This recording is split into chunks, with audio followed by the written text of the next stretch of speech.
রাজধানীর কাকরাইলে এসএসসি পরীক্ষায় জিপিএ 5 প্রাপ্ত শিক্ষার্থীদের সংবর্ধনা অনুষ্ঠানে যোগ দিয়ে বিএনপি মহাসচিব মির্জা ফখরুল ইসলাম আলমগীর বলেন, রাজনৈতিক ব্যক্তিরা একটা দেশের ভাগ্যকে নিয়ন্ত্রণ করেন, তারাই পথ তৈরি করে আবার তা নষ্ট করেন। এ সময় বিগত আন্দোলনে শিক্ষার্থীদের ভূমিকা প্রশংসা করে দেশ গঠনে তরুণদের প্রতি আহ্বান জানান তিনি। ভবিষ্যৎ তোমাকে ডাকছে। আজকে তোমরা যারা এখন যৌবনে পা দিচ্ছ, নতুন পৃথিবী পা দিচ্ছ, সেই পৃথিবী তোমাদের ডাকছে।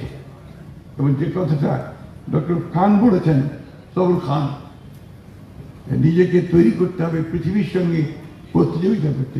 পৃথিবীটাই আর প্রতিযোগিতার পৃথিবী হয়ে গেল। তুমি টিকতে না পারো, তুমি নিক্ষিপ্ত হয়ে যাবে। সেই জায়গায় তোমাকে পৌঁছতে হবে, তার জন্য তোমাকে তৈরি হতে হবে। আমাদের দুর্ভাগ্য যে আমাদের দেশের শিক্ষা ব্যবস্থা সেই রকম তো নয়, বরঞ্চ অত্যন্ত নিম্নমানের।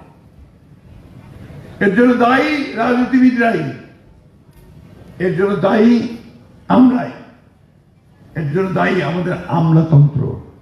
তার বক্তব্যে উঠে আসে শিক্ষা ব্যবস্থার মান প্রসঙ্গ। বলেন, দেশের শিক্ষা ব্যবস্থা ধ্বংসের পেছনে দায়ী রাজনীতিবিদ ও আমলাতন্ত্র।